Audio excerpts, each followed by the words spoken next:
Le détroit de Gibraltar est un obstacle physique qui sépare deux mers et deux grands continents, l'Europe et l'Afrique.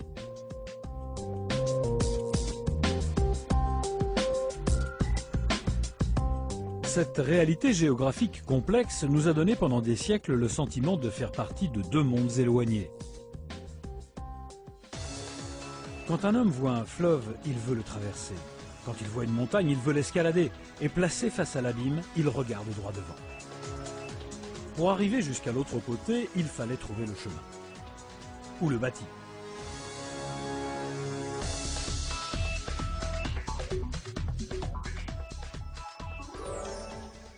Le 16 juin 1979, Leur Majesté les rois Hassan II du Maroc et Juan Carlos Ier d'Espagne reconnurent leur mutuelle volonté de promouvoir la création d'une liaison fixe qui développerait les liens entre l'Afrique et l'Europe, engagement maintenu aujourd'hui par le roi Mohamed VI.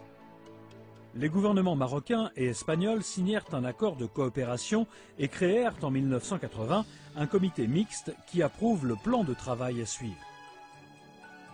SNED au Maroc et CESEG en Espagne seront les sociétés en charge de l'exécution des études.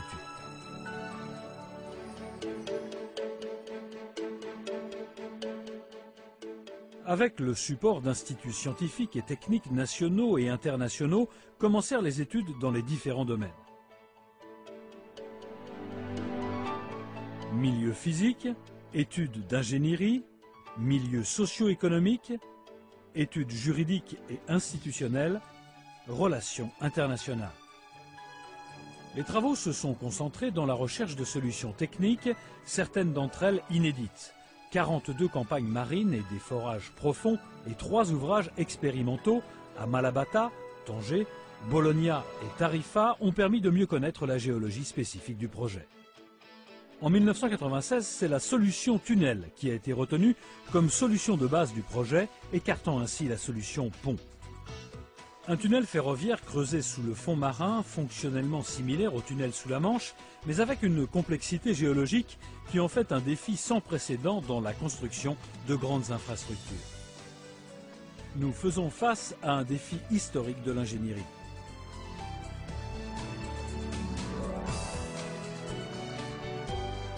Le couloir du détroit entre Cap Cires et Punta Canales, avec 14 km de longueur entre rives et jusqu'à 900 mètres de profondeur, présente la route la plus courte entre l'Afrique et l'Europe.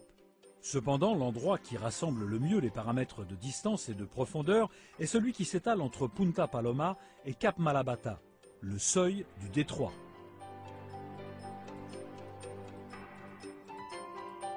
C'est la solution la plus avantageuse pour les raisons suivantes. Moindre coût, moindre impact environnemental et sustainabilité, meilleure sécurité et non-interférence avec la navigation du détroit, possibilité d'extension en fonction de la demande. Aujourd'hui, des entreprises internationales travaillent à l'actualisation de l'étude de l'avant-projet primaire, APP, à l'évaluation de l'impact environnemental et à la prévision de la demande de trafic. Avec la conclusion de ces travaux, on franchira un nouveau pas vers le rêve de bâtir un tunnel Europe-Afrique dans le détroit de Gibraltar. Un tunnel ferroviaire comprenant un tube bidirectionnel et sa galerie de service. Un tunnel qui permettra d'atteindre une vitesse maximale de 120 km/h pour les navettes, trains ordinaires et trains grande vitesse.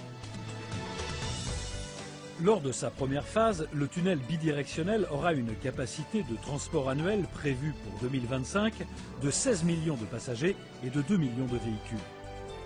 La possibilité d'accroissement en phase bitube pourrait tripler ces chiffres.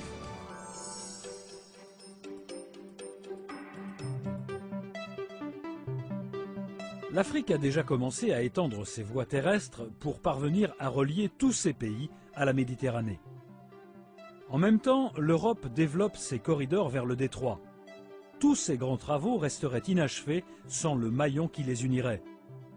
Le tunnel du détroit sera le cœur du système qui reliera l'Europe et l'Afrique.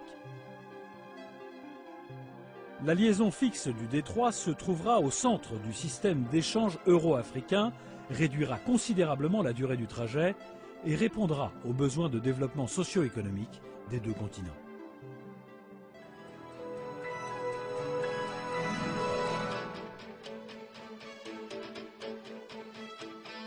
Le détroit de Gibraltar a été pendant des siècles le centre névralgique de la relation Nord-Sud et le rêve de le voir devenir le trait d'union entre deux continents n'est plus une utopie.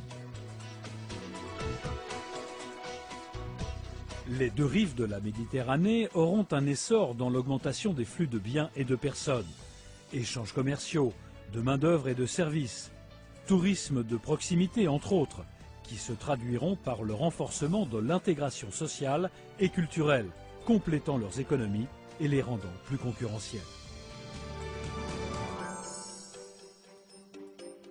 La réalisation de ce projet montrera que l'Europe et l'Afrique cherchent un avenir commun, où développement économique et bien-être social seront les garants de la paix et la stabilité. Deux continents qui presque se touchent pourront enfin s'embrasser.